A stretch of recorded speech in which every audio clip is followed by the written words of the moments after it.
మెస్సే నామునకు మేము కలిగిన కాక మీ అందరికీ షలోం. ఈరోజు ఒక చిన్న వర్తమానం విందాం.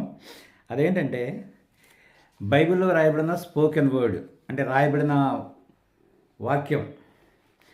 తర్వాత ఈ మధ్యకాలంలో బాగా ట్రెండింగ్ అవుతున్న విషయం ఏంటంటే వారల్లా అంటే రాయబడలేదు కానీ వాళ్ళు వేరేగా రాశారని. ఈ వారల్లా గురించి ఈ మధ్యకాలంలో చాలా ఓవర్ ట్రెండింగ్ అయిపోతుంది. ట్రెండింగ్ అయిపోవడం అంటే బైబిల్ సరిపోవట్లేదు వీళ్ళందరికీ. బైబిల్ కాకుండా బైబిల్ ఏమో రిటర్న్ ద్వారా, అంటే రిటర్న్ లా, వారల్లా అని వేరేది ఉందంట. వేరేదంటే అంటే మూసే రాశాడని, లేకపోతే కొంతమంది దైవ సేవకులు రాశారని, వాళ్ళని సేజెస్ అంటారు.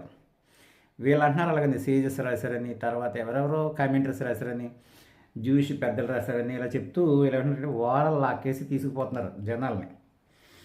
అయితే ఈ వారల్లా గురించి మెస్సే గారు ఏం మాట్లాడాడని మనం చూద్దాం. ఏంటంటే మనకి మెయిన్ క్యారెక్టర్ మెస్సయ్య గారు, తర్వాత అపోస్తలుడు. యెషూవ మెస్సయ్య పునాది రాయి, తర్వాత అపోస్తలు వేసిన పునాది. ఇవి తప్పించి వేరే విషయాల గురించి అంత ఓవర్గా థింక్ చేయవలసిన అవసరం మనకేమీ లేదు. అలా థింక్ చేస్తూ ఏమవుతుందంటే విశ్వాసం నుంచి బయటకు పోయి భ్రష్టులు అయిపోతున్నారు. చాలామంది అంటారు యెషూవ మెస్సయ్య నామళ్ళు మేము ముందుకెళ్ళిపోయి ఏం చేశారంటే సున్న చేయించుకున్నారు. సున్న చేయించుకొని బైబిల్ అక్కడ చెప్పలేదు కాబట్టి ముందుకెళ్ళి గోతులు పడ్డారు. ఆ తర్వాత ఇంకా ముందుకెళ్ళి ఏం చేశారు, యెషూవను మెస్సయ్య కాడు అని లెక్కొచ్చేసారు. ఇంకా ముందుకెళ్ళి ఏం చేశారంటే క్రొత్త నిబంధన అసలు దేవుని చేత వ్రాయబడిన గ్రంథం కాదు అని లెక్కొచ్చారు.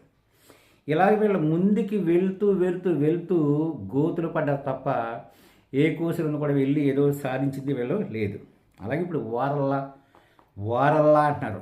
అసలు ఈ వారల్లా గురించి యెషూవ మెస్సయ్య ఏం చెప్పాడో ఒకసారి చూద్దాం. మార్కు సువార్త 7:13 చూస్తుంటే, మీరు నియమించిన మీ పారంపర్యాచారం వలన ఎలోహిం వాక్యమును నిరర్ధకము చేయుదురు, ఇటువంటివి అనేకములు మీరు చేయుదురని చెప్పాను. యూదులతో వాళ్ళ యొక్క రబ్బీలతో చెప్తున్నాడు. ఈయన ఏమంటున్నాడంటే వీళ్ళు నియమించుకున్నారంట, మీరు నియమించుకున్న మీ పారంపర్యాచారం వలన. పరమతండ్రి అని యావే నియమించిన ఆచారాలు ఉన్నాయి, కానీ ఆయన కన్నా వీళ్ళు కొన్ని పారంపర్యాచారాలు నియమించుకున్నారట. వీళ్ళు నియమించుకున్న పారంపర్యాచారాలు ఏం చేస్తున్నాయంట, ఎలోహిం వాక్యమును నిరర్ధకము చేయుదురు. మీరు నియమించిన మీ పారంపర్యాచారం వలన ఎలోహిం వాక్యమును నిరర్ధకము చేయుదురు, ఇటువంటివి అనేకములు మీరు చేయుదురు. 1, 2, 3 కాదు సార్, అనేకమైనవి మీరు చేస్తారు అని చెప్తున్నాడు. ఈరోజు ప్రతి క్రొత్త నిబంధనలో రాయబడిన ప్రతిదానికి వారల్లా ఏం చెప్తుంది, సేజస్ ఏం చెప్తున్నారు, ఇది ఎన్నో కోణము, చాలా కోణాలు ఉన్నాయంట. మరి ఎన్నో కోణము, ఏ కోణంలో మరి ఇలా బ్రతుకంతా ఈ కోణాలు చూడటమే సరిపోతుందేమో. అంటే రాయబడిన వాక్యం వీళ్ళకి అవసరంలా, కానీ కోణాలు కావాల్సి వస్తున్నాయి.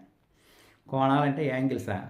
ఏ యాంగిల్లో చూస్తాం వాక్యాన్ని క్లియర్గా రాసిపెట్టి పరమతండ్రి మనకి ఇస్తే ఇది మానేసి వారల్లా గురించి పరమతండ్రి ఏం చెప్తాడు? అసలు యూదుల గురించి యెషూవ మెస్సయ్య ఏం చెప్పాడు? మీరు మత్తయి సువార్త దగ్గర నుంచి యోహాను సువార్త వరకు క్లియర్గా చదివితే మీరు గుడ్డివారై ఉండి గుడ్డివారికి దారి చూపువారని చెప్పాడు. మెస్సయ్య కాలానికి యూదులు చాలా చండాలంగా చెడిపోయి ఉన్నారు. ఇప్పుడు ఎలా ఉంటారు? ఇప్పుడు ఇంకా చెడిపోయి ఉన్నారు. చెడిపోని యూదులు కూడా వెళ్దామంటే మనం ఇంకా చెడిపోవడం తప్ప యూదులు కూడా వెళ్ళాల్సిన అవసరం ఏముంది?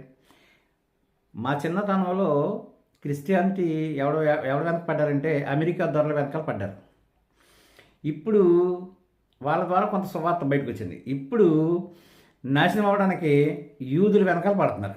యూదుల వెనకాల పడి బైబిల్ని పక్కకు తెప్పిస్తున్నారు. వాళ్ళు బైబిల్ని పక్కకు తెప్పించి జాగ్రత్తగా ఏవేవో గ్రంథాలు బైబిల్లో రాయబడిన గ్రంథాలు కానీ బైబిల్లో తీసాడు. వీటిని తీసేసిన గ్రంథాలు ఏదో ఉంది అని చెప్పి ఒక ఆమె ఉంది, ఆవిడ పేరు చెప్పలేండి, బాగుపడిపోతుంది. ఇంకేంటంటే యాషార గ్రంథమే మెయిన్. ఆవిడికి బైబిల్ అవసరం. ఆవిడ క్రొత్త నిబంధన నమ్మదు, పాత నిబంధన నమ్ముతుంది, 39 పుస్తకాలు నమ్ముతుంది, 27 పుస్తకాలు నమ్మదు. కానీ ఈ 39 పుస్తకాల కన్నా, ఈ 39 పుస్తకాల్లో ఉన్న మర్మాల కన్నా యాషార గ్రంథంలో చాలా మర్మాలు ఉన్నాయంట. అందుకని యాషార గ్రంథాన్ని బోధిస్తుంది ఆవిడ. అంటే యూదులు నమ్ముకుని అమ్మగారు ఏ రూట్లో వెళ్తుందో మనకు అర్థం చేసుకోవాలన్నమాట. ఇలాంటి వాళ్ళు చాలామంది ఉన్నారు. వీళ్ళందరూ ఎందుకు దారి తప్పిపోతున్నారంటే వీళ్ళకి పరిశుద్ధాత్మ లేదు గనుక.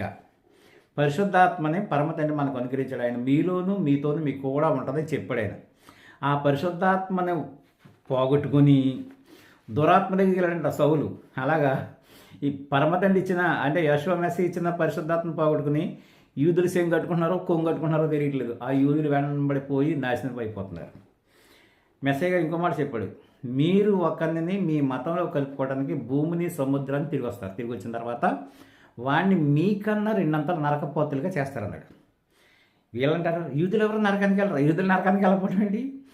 యూదుల్లో శేషించింది వారు తప్పించి మొత్తం యూదులందరూ నరకానికి వెళ్తారని బైబిల్ చెప్తుంది. బైబిల్ మీకు తెలియదేమో. ఓల్డ్ టెస్ట్మెంట్లో చూస్తే ఆయన ఖండించిన విధానం చాలా దారుణంగా ఉంటుంది. అలాగే న్యూ టెస్ట్మెంట్లో మెస్సయ్య గారు ఖండించిన విధానం, బాప్టిస్ట్ యోహాను ఖండించిన విధానం, అలాగే అపోస్తలులైన సౌలు ఖండించిన విధానం, యూదుల్ని చాలా దారుణంగా ఖండించారు. ఎందుకంటే వాళ్ళందరూ కూడా ఏనాడో దారి తప్పిపోయి పారంపర్యాచారాల ప్రకారం పోతున్నారు కాబట్టి ఓరల్లాని వెంబడిస్తున్నారు కాబట్టి. ఇంకొక వచనం చదువు మనం ముగించుకుందాం. ఏం చదివితే ఎక్కువ చెప్పుకోవాల్సిన పని లేదు. మత్తయి సువార్త 15 చదువుతాం. ఆ సమయమున యెరూషలేములో నుండి జ్ఞానులను పరిసరులను యెషువ నద్దకు వచ్చి, నీ శిష్యులు చేతులు కడుగు కొనకుండా భోజనం చేయుచున్నారే, వారెందు నిమిత్తము పెద్దల పారంపర్యాచారమును అతిక్రమించుచున్నారని అడిగింది. ఇది కూడా వారల్లాయే. అర్థమైందని ఇది పెద్దల పారంపర్యాచారం అతిక్రమించుతున్నారు. అందుకైన మీరును మీ పారంపర్యాచారం నిమిత్తమై ఎలోహిమ ఆజ్ఞను ఎందుకు అతిక్రమించుతున్నారు అని ఆయన అడుగుతున్నాడు. అంటే ఓరల్ తోరా, రిటర్న్ తోరాకి ఓరల్ తోరా చాలా వ్యతిరేకంగా ఉంది. దాన్ని మెస్సయ్య గారు ఖండించాడు. ఇలాంటివి అనేకమైనవి చేస్తున్నారు మీరు అన్నాడు. ఇక్కడ ఏమన్నా చూడు, ఇటువంటివి మార్కు సువార్త 7:13 ఇటువంటివి అనేకములు మీరు చేస్తున్నారు అని చెప్తున్నాడు. కాబట్టి సోదరులారా, ఇప్పుడు మీరు ఏ బోధ వింటున్నారు, ఏ ఓరల్ తోరా కోసం ఏ బుక్స్ చదువుతున్నారు? మీకు బైబిల్ మీద నమ్మకం పోయేలాగా యూదులు మిమ్మల్ని దారి తప్పించారు. ఏమండి, సున్నత అవసరం లేదని బైబిల్లో క్లియర్గా అపోస్తలులు చెప్పారు. మీలో ఎవరికైనా డౌట్ ఉంటే నాకు ఫోన్ చేయండి, లేకపోతే నా మెయిల్కి మెసేజ్ పెట్టండి. సున్నత ఎందుకు తప్పు మొత్తం క్లియర్గా రాసిన వాక్యాలు అన్నీ ఉన్నాయి, చూపి పంపిస్తాను. పీడిఎఫ్ ఫైల్స్ కూడా ఉన్నాయి. సున్నత అవసరం లేదంటే ఇప్పుడు సున్నత కావాలని నువ్వు బోధ చేస్తున్నావు అంటే నువ్వు అపోస్తలుల బోధకు వ్యతిరేకంగా బోధ చేస్తున్నావు.